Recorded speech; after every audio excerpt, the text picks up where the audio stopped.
Alors aujourd'hui, je voudrais clarifier quelque chose par rapport au projet de naissance parce que j'entends encore aujourd'hui trop souvent que c'est un document écrit qui va permettre de poser ses souhaits et de discuter avec l'équipe médicale. Alors oui, c'est ça, mais non seulement ce n'est pas que ça, mais à la base, ce n'est pas ça. C'est-à-dire qu'un projet de naissance, c'est avant tout un projet.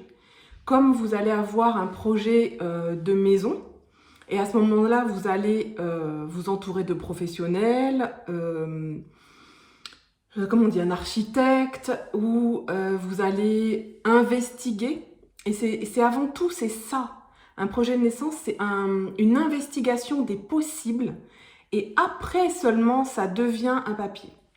Donc, avant, quand on est dans ce processus-là de projet, c'est une investigation des possibles. Si vous avez un projet de maison, vous allez chercher, est-ce que je vais m'orienter vers une maison en bois, une maison en pierre, un mobil-home, une tiny house, etc.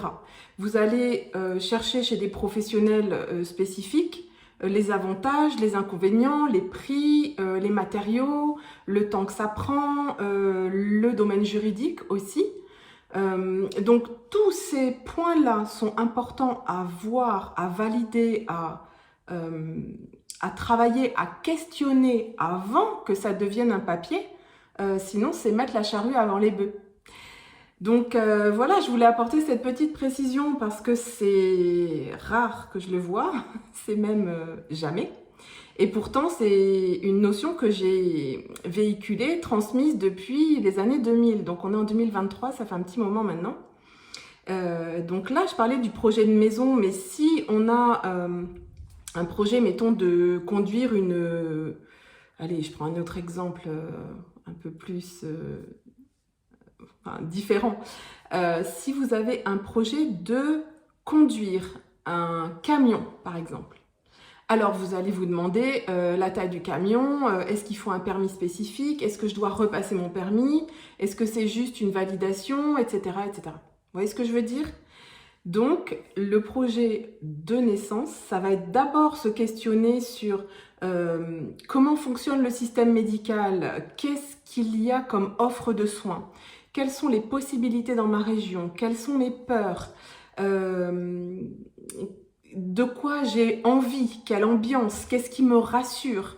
Parce que pour telle femme, ça va être l'hypermédicalisation, pour telle autre, ça va être le moins de médicalisation possible. Et en chemin, les projets écrits vont être complètement différents. Et puis, il y a aussi la notion de travailler ce qui s'est passé lors d'accouchements antérieurs, éventuellement des choses qui se sont mal passées ou des traumatismes à revoir, à relire et à apporter de la hauteur. Donc, ce n'est pas un papier écrit, ça le devient dans le processus. Mais un projet, c'est avant tout un projet. Et pour travailler ce projet, pour qu'il devienne plus concret, pour qu'il devienne raccord avec ses désirs profonds, avec les contingences de cette grossesse-là, qui peut être différente de la dernière, de la précédente, ou de celle de la voisine qui aura fait un projet spécifique, c'est important d'aller en profondeur, de prendre ce temps d'investigation, de recherche, à la fois des possibles et des réalités, et aussi des lois, et aussi de quels sont les droits, et quels sont, etc., etc., et comment fonctionne le système médical, parce que c'est une chose de se positionner sur certains protocoles médicaux, mais c'en est une autre de comprendre aussi comment cette bulle spécifique fonctionne. Et à ce moment-là, vous avez les cartes en main. Et à ce moment-là, vous pouvez écrire votre projet.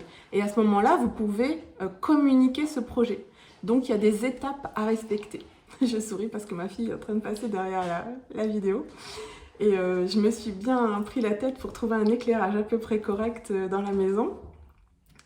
Voilà. J'ai rien à ajouter en tout cas sur ce point spécifique, j'y reviendrai, je ferai d'autres vidéos pour expliquer l'aspect historique, l'aspect du fonctionnement médical, de l'offre de soins, etc. J'ai jamais développé ma chaîne YouTube, c'est peut-être l'occasion maintenant que je me suis posée dans une autre région. Voilà. J'en reste là pour aujourd'hui, sinon ça va durer trop longtemps. Je vous fais des bisous et je vous dis à tout bientôt.